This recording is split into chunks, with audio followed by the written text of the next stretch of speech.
Voici donc le diagramme recopié avec R et S, où j'ai choisi pour S la symétrie d'axe vertical. Pour rappel, le groupe diédral d'ordre 8, c'est celui qui agit sur le carré. Et donc la symétrie d'axe vertical qui passe par les milieux du côté supérieur et inférieur, c'est ce que je désigne par S. R est une rotation d'angle π sur 4. Et on a donc des cadres qui s'écrivent de cette façon avec l'isomorphisme associé à G. Comment est-ce que je l'obtiens? Eh bien, je peux noter qu'en fait, vu que c'est l'action de D4, j'ai tout simplement à tracer un carré, à numéroter les sommets avec les différentes racines.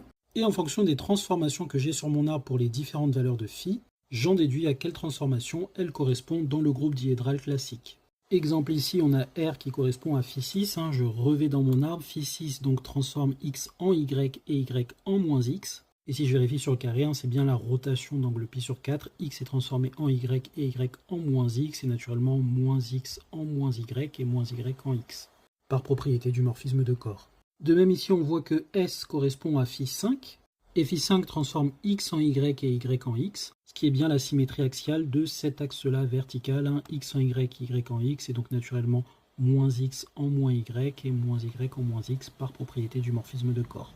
Donc d'après cette description de cours, on a juste à vérifier les ordres des éléments et la relation, et on prouve de ce fait que G est isomorphe à D4. Je te laisse vérifier la correspondance avec l'arbre que j'ai fait juste ici, n'hésite pas si jamais tu as des questions. Et donc le diagramme avec les différents sous-groupes de D4, et donc il faut que je trouve les extensions de corps intermédiaires qui correspondent à ce diagramme-là. Ce qui va me donner exactement ce diagramme-là, mais ne panique pas, on va expliquer comment on l'obtient.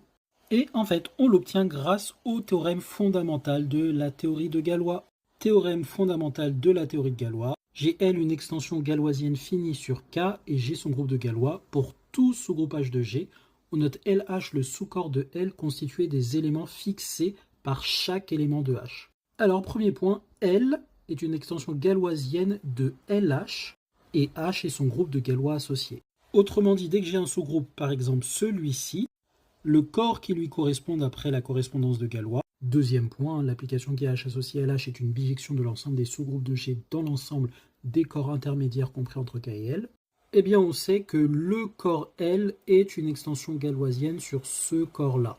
Et bien évidemment, le corps de base est bien inclus dans le corps intermédiaire, puisque les gens du corps de base sont fixés par tout le monde dans le groupe, en particulier ils sont fixés par tout le monde dans le sous-groupe, donc ils sont bien inclus dans le corps intermédiaire qui est constitué de tous ceux qui sont fixés par ceux du sous-groupe, tous ceux du corps L. Mais comme on sait pour rappel que l'ordre du groupe de Galois est égal au degré de l'extension si et seulement si l'extension est galoisienne, et que l'extension L sur LH est bien une extension galoisienne d'après le premier point, alors l'ordre de ce groupe-là me donne le degré de l'extension de ce corps-là sur ce corps.